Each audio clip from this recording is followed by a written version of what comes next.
Long ago, in a sun-warmed village where the wind carried the scent of baobab fruit and roasted millet, there lived a girl who believed that love should taste like lightning, sudden, wild, and unforgettable. Her name was Ayo, meaning joy, and joy she was, not just to her mother who spun thread, or to the children she entertained with stories while weaving mats under the neem tree, but to the entire village, which often struggled to match her fire. Her laugh, it could start birds singing. Her stride like a drumbeat, always one step ahead of tradition. Then there was Kweku, the boy who cooked in silence. No one knew where he had come from exactly. He was found by the elders many seasons ago, lying beneath the shade of a fig tree with only a wooden spoon clutched in his hand. Since then, he'd spoken few words, but every meal he prepared for the village gatherings left mouths quiet and hearts full.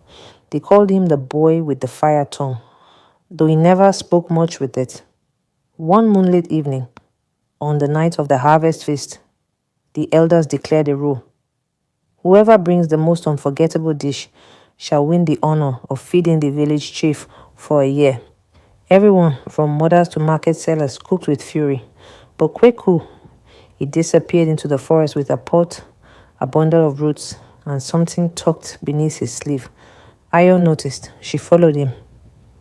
Under a mango tree at the edge of the clearing, she found him grinding wild peppers with charcoal and honey, mixing a broth of smoked river fish and sorghum. The smell curled through the trees and wrapped around her like an embrace. You hide behind pots and fire like you're afraid of something, she said, crouching beside him. What is it you're not telling the rest of us? He didn't look up, just stirred the pot with care. I don't hide, he replied, soft but steady. I just speak best with spices and smoke. She laughed, not mockingly but in delight. So your heart is a kitchen? Kweku finally looked up. No, he said, but you're the first one who's ever heard it. And just like that, something invisible but real passed between them, like steam lifting from the pot or wind through tall grass. When the feast began, people brought their best.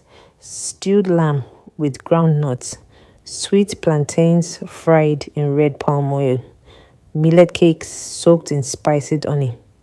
But when Kweku stepped forward carrying a single clay bowl covered in banana leaves and silence fell, he placed it before the elders. Ayo, from across the fire pit, held his gaze. The leaves were lifted, and the smell, smoke, warmth, and a flavor memory no one had yet lived rose like some. The elders ate, then the chief, breaking tradition, pushed forward his bowl and said, again. Kweku served him. He turned to Ayo and bowed his head, saying, without her, the pot is only half full. The villagers gasped. Ayo stood up, walked across the crowd, and dipped her fingers into the same bowl. She tasted, she smiled, tears in her eyes, and whispered loud enough for all to hear, I remember this taste, even if I forget everything else. That night, the stars danced like drumbeats, and the village knew something had begun. Kweku and Ayo were no longer two. They were flames stirred into the same pot, rising together in smoke, story, and love. And so, whenever someone asks why we share food in celebration, or why the smell of spice sometimes brings tears, the elders lean back and say, "Oh, you've tasted something unforgettable. Just like Ayo did, just like Kweku cooked, just like love when it's ready."